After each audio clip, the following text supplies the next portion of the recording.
Om Jnana Timirandhasya Jnananjana Shalakaya Chakshurmilitam Yena Tasmai Shri Guru Namo Om Vishnu Padaya Krishna Prishthaya Bhutale Srimate Bhaktivedanta Swami Iti Namaste Sarasvate Devi Gauravani Pracharne Nirvishesha Shunyavadi Paschante Shri Krishna Chaitanya Prabhu Nityananda Shri Vedanta Sivasadi Gaura Bhaktivinoda Hare Krishna Krishna Krishna Hare Hare Hare Rama Rama Rama Hare Hare. Ekalavya Prabhu, please ask whatever you wish to ask. Maharaj, thank you for this wonderful opportunity. We would like to ask you what inspired you to accept the renounced order of sannyas? Well, Prabhu Vishnu Swami. That's the answer. I wasn't thinking of it. I thought maybe when I'm 50 I'll take sannyas. At that time I must have been about... Actually I can calculate it, how old I was. It must have been 81. Because I was put on a 5-year waiting list. So I know when the year I took sannyas, which was 8 years after I was put on the list. So it must have been, I must have been about 24 at the time, when Prabhu Vishnu Swami said to me, why don't you take sannyas? And I said the same thing. Well, I was thinking of it when I was about 50, I thought I might take sannyas. I didn't have any immediate plans. So he talked a little bit. He said, you don't want to get married? No, I don't want to get married. You want to go on preaching? I'm like, yes. He said, okay. Put me on a 5-year list. 5 years came up and it was 1986. It was a very bad year in our movement. There was a lot of dissension. There were major guru fall downs. At the 1986 festival, Gaur Purnima festival, I could have taken sannyas, but I didn't. And shortly after that, before the end of the year, Bhagavan, Bhavananda, Ramesh, they all fell down. So I didn't think, it wasn't a very auspicious atmosphere. So the sannyas ashram was at a very low level of respect. So I was passed to accept sannyas at that time, but I didn't. 3 years later, I thought, well, anyway, I'm traveling and preaching, and it would help if I took sannyas. So I did. I asked if I needed to get it ratified again. I was told no, so I took it. So, unless a devotee in our movement has a very specific preaching purpose, and for that reason they want to take sannyas, they really feel it's going to help them in their taking sannyas, I would say, wait until it comes down to you, the proposition that you take sannyas. You can be a sannyasi in word and deed and thought without accepting sannyas officially. And we see there are some brahmacharis in our movement who are respected and on the level of sannyasis just by their activities. Although they don't have, some brahmacharis are more than some sannyasis, and clearly in terms of the spiritual achievements, preaching achievements. So, if necessary, if it's deemed by your superiors to be helpful for your service, then accept sannyas. For grihastas, for those who have been grihastas for a long time, then taking sannyas is more, it may help them more, the symbolism of sannyas, that I'm finished with all that. For one who's a brahmachari who's living the life of renunciation anyway. It may not be so necessary. Maybe helpful also in terms of, like I thought, I didn't need to accept sannyas, but I thought, well, it would help that devotees would recognize that and help with facility and this and that. So it may be different. Every case will be different. Thank you, Maharaj. Maharaj, what challenges do sannyasis face in general and you face personally, and how to face these challenges? These are all very big topics. I'll speak a little bit about this. I have several hundred pages of notes from my own, when I say my own realizations, it means given by Krishna. I become a medium for that. And from the thoughts of others and culled from Srila Prabhupada's writings and from Shastra. I want to make a book at some point in time on sannyasa in Krishna consciousness. I don't know if it'll happen. My body's getting older and there's so many things to do. If anyone wants to help me compile that, that would be a good meditation for someone who's preparing to take sannyas. Well, the challenges are many. Maya is always there. Maya doesn't go to sleep. Maya doesn't say, oh, you took sannyas, now it's okay, goodbye, it was nice knowing you. Or rather, she says, actually, I am your best friend. She may come in different forms to a sannyasi. But basically, Maya is always tempting in the form of Dhan, Jan and Sundari.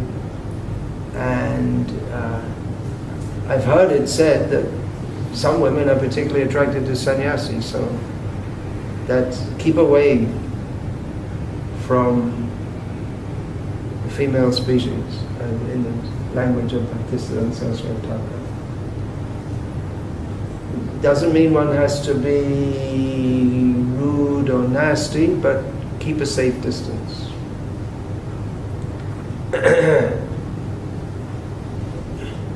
It doesn't, I mean, even if you think you're impervious, you're in trouble. If you think you're impervious to trouble, you're in trouble. And even if you are impervious, then you should always remember Chaitanya Mahaprabhu's warning, Shanyashira alpa chidra sharpa loke gai. The slight fault of a sannyasi will be broadcast widely. So it doesn't look very good if a sannyasi is very closely associated with women. So there are so many challenges. And sannyasa is meant for taking more challenges. It's not meant to be a medal for old brahmacharis. It's meant for taking more challenges. Sannyas in the line of Bhakti Vikas, especially meant for preaching. And as I documented in the book that I made on speaking strongly in Srila Prabhupada's service, preaching means fighting.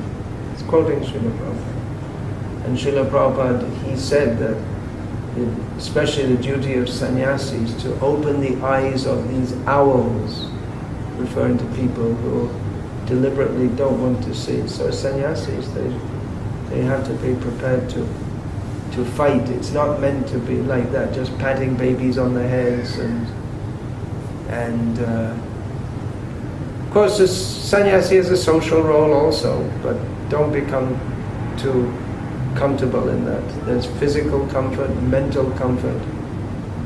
Sannyasi shouldn't look for any of these. It should be, as Srila Prabhupada said, he wanted the benediction to fight for Krishna up to his last breath like Arjuna. That's the real spirit of sannyas. So challenges, yeah, take them. If you're in a situation where there are no challenges, then no particular challenges, then find something challenging. there is what is sometimes sarcastically called within ISKCON the comfort zone. Treated very nicely by the devotees and preaching to the faithful. But there's a huge field of people who have no knowledge of or interest in Krishna consciousness.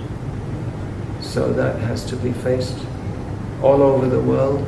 There are huge areas of the world where the Krishna consciousness movement isn't established in any form whatsoever. The whole of Africa is hardly touched. The Muslim world is hardly touched. Even within India, it's the, I believe it's the, must be the second or third largest Muslim population in the world. Indonesia must be number one, and I'm not sure whether India or Pakistan is number two. But if Pakistan is two, then India is three. There's over 100 million Muslims in India, so we're not preaching to them. So these are just examples. These are tough fields, no doubt, and you might say, well, why not go for the easier ones first? But we should take on the tough ones too. I mean, I'm saying these things, but I have to get out there more too. I'm meditating a lot recently that there's this whole upswing of unabashed atheism in the Western world. Our movement should reply to that. It's going on in a small way, in an oblique way, by Druta Kama Prabhu as Michael Cremo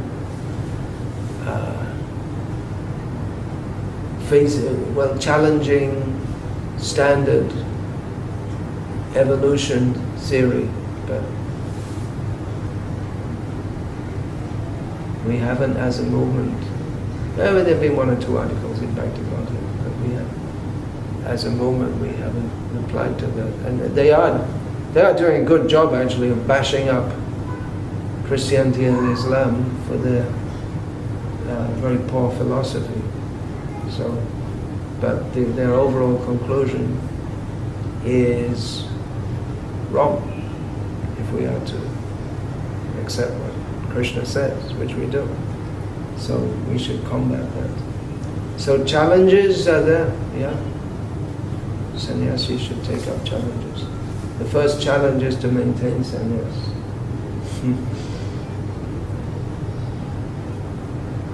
There's a lot of service for sannyasis also in maintaining the devotees, so that's there also. So challenges for personal maintenance of one's own spiritual life, challenges within the society of devotees. Srila Prabhupada said to sannyasis should help to keep the wheels turning. It's like a train, the wheel has to keep on. That was a motto. Well, Srila Prabhupada, he said that about the GBC, a motto from the Indian Railways, that everyone, all the Indian Railways staff, whether they're ticket collectors or sweepers in the office, they're all helping to keep the wheel turning, directly or indirectly. And there's the whole world of preaching outside to the non-devotees. So there are all kinds of challenges. One personal challenge I find is within the context of modern ISKCON is maintaining my integrity to following Srila Prabhupada and remaining with ISKCON, because I don't find that, I find in many ways that the two don't always coalesce, and in important ways they don't coalesce. So that's a great challenge for all devotees, unless you want to be a blind follower, but Srila Prabhupada never wanted, and especially sannyas. Brahmins shouldn't be blind followers, and what to speak of sannyasis. So how to address issues within our society that's a great challenge. I won't go into it in detail now. Raj, what about money? The challenge of so much Guru Dakshina may come, and that could also become a challenge. Guru Dakshina can be a challenge. You're saying now you're conflating the roles of sannyasi and guru, which for many of this interview is supposed to be especially for new sannyasis. Most of them won't officially accept the role of a guru probably very soon. For me, I don't find it a challenge, money.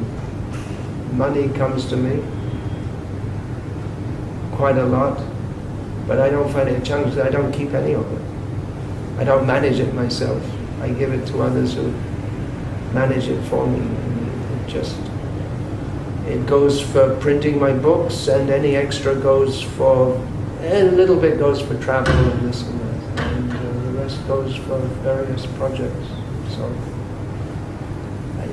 building up a big bank account, why should a sannyasi do that?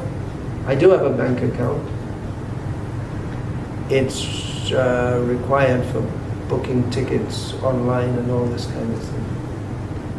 But I don't manage it. There are devotees I trust to manage it for me. In that personal bank account, I don't keep more than 50,000 rupees, which is a little less than $1,000. Because if you go above that, then the Indian government takes away tax. So yeah, the best way to manage money is don't keep it.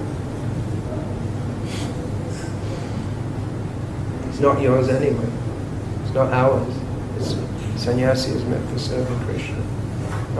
It seems to be very strange to amass funds. So, it shouldn't be a problem.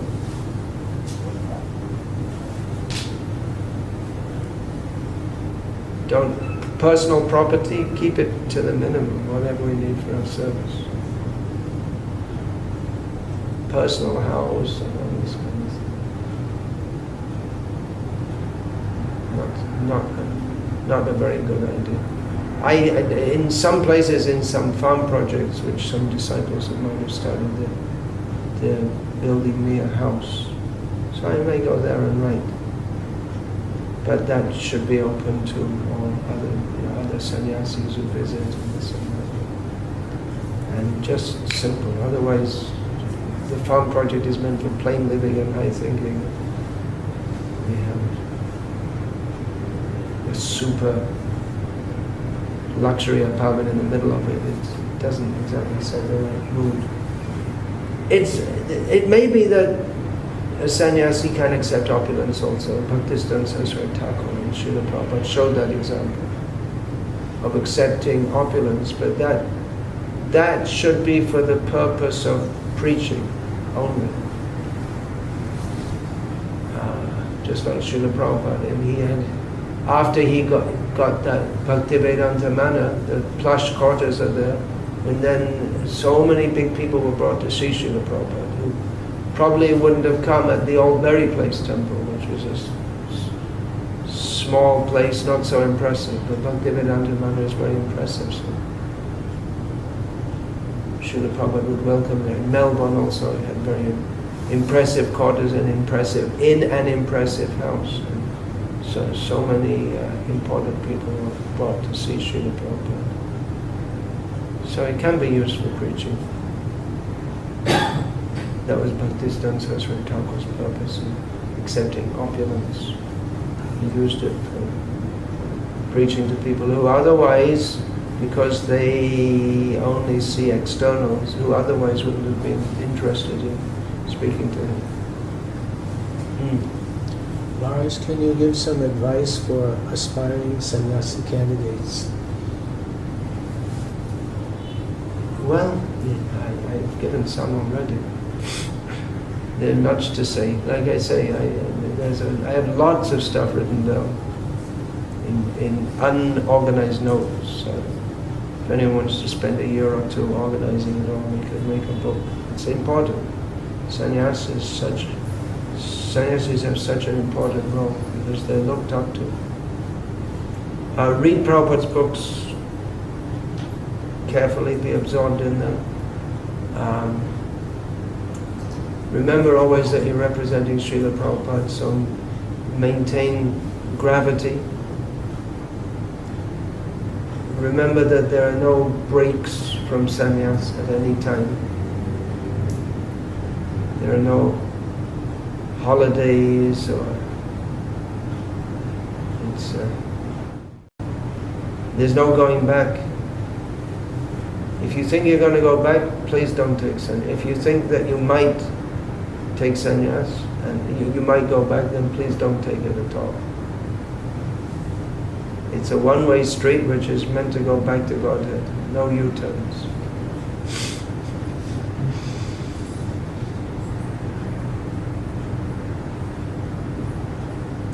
And always try to set a good example for others to follow.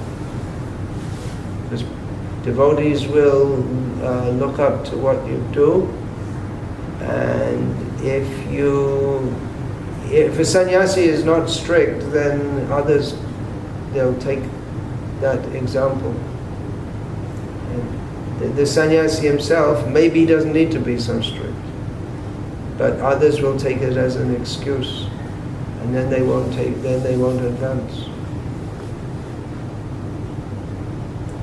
So a sannyasi should, what is that? Srila Prabhupada is an actual example of renunciation. He's respected for his renunciation. So that should be seen. There are many, many things to see. Yeah, anything else? Maharaj, regarding dealings with the feminine species, then as a sannyasi, often all different kinds of devotees will request for darshan or advice. So what strategy do you adopt that you find conducive to your relationships?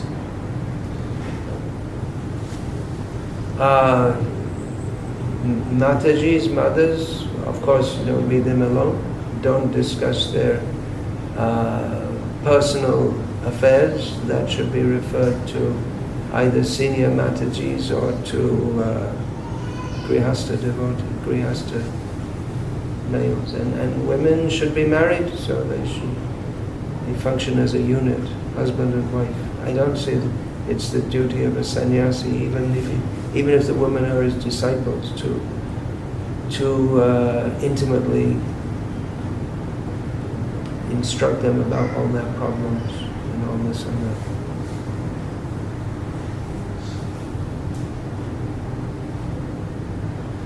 That's it. How can a sannyasi maintain good health while traveling? Good question. Stop traveling. It's a conundrum. Well, I just came from the swimming pool. Little exercise every day. Better you ask Prahlada and Swami about that. He can answer much better than me. He's the expert. So I didn't manage that well myself, so I'm not really the acharya of this.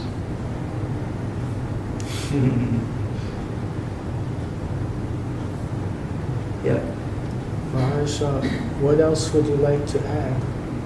No, that's all, because like I say, there are a lot of stuff, many observations, but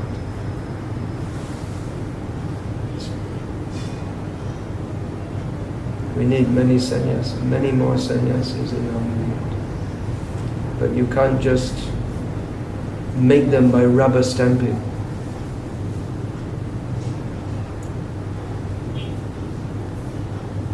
Should be good caliber.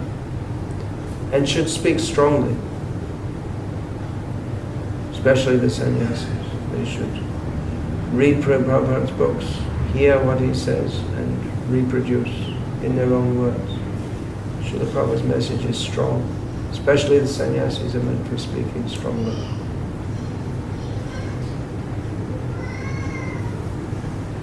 Maharaj, if we would develop more of a training program for new sannyasis, how should we go about this? Well, I hadn't thought about it, and just off the top of my head, I'm not sure what to say. It's something that could be discussed with other sannyasis, but actually the life of a brahmachari preacher is in and of itself the training for sannyas. In my case, in many ways there wasn't, and I'm sure that's true in many, if not most cases, of devotees who accept sannyas from the brahmachari ashram. In many ways there wasn't a marked change in my lifestyle. There was a marked change in the way that devotees perceive me. But otherwise my activities were very similar. For those who have been grihastas, then we'll have to see that there should be generally there should be a period of vanaprastha. Maybe some grihastas who toward the end of their grihasta days are living in a detached way. But although both ashrams are meant for purification, the approach and attitude between the grihasta ashram and sannyasa ashram is quite a big difference. So for grihastas there may be more training. For someone who's been a brahmachari for many years, they may not need so much special training to be a sannyasi.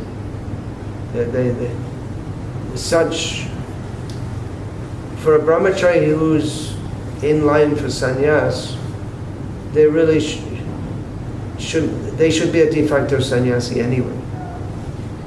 For someone who's been a grihasta, we'll have to see how much they've been able to imbibe that mood, but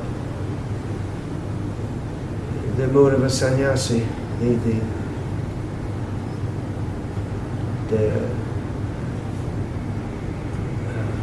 especially the one major point is that grihastas, they generally interact with females, whereas sannyasis don't. I mean, of course, sannyasis talk to them, encourage them, but some psychic distance, and a physical distance and psychic distance has to be there, which isn't there should be there also for grihastas. Apart from dealing with their wife, there should be a psychic difference if they're speaking to anyone else. Psychic difference means they don't come very close. There should be an emotional barrier, so they don't come too close.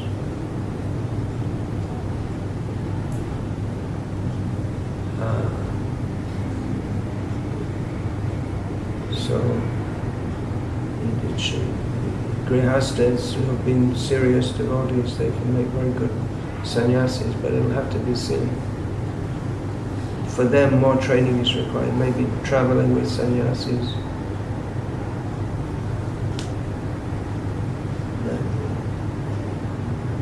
That should be seen. Grihastas who have been devotees for a long time and whose family responsibilities are, of course, they never finish. The Mayas, they come in the form of, Maya comes in the form of grandchildren for elder grihastas, and again they get entangled. But their immediate responsibility is when their sons and daughters are married, especially their daughters are married. So, such grihastas can make good sannyasis. So this may show some program to extricate them for their own good and for the good of human society from for the good of the Vaishnava society. There's so much experience and realization they have, knowledge. So giving them sannyas gives them a platform on which to share that with others. Otherwise they may not be recognized to the degree that they should be, and they may not develop to the degree that they could do if they're not given that badge, sannyas, that upadhi designation. Anything else? Thank you very much, Maharaj. Hare Krishna.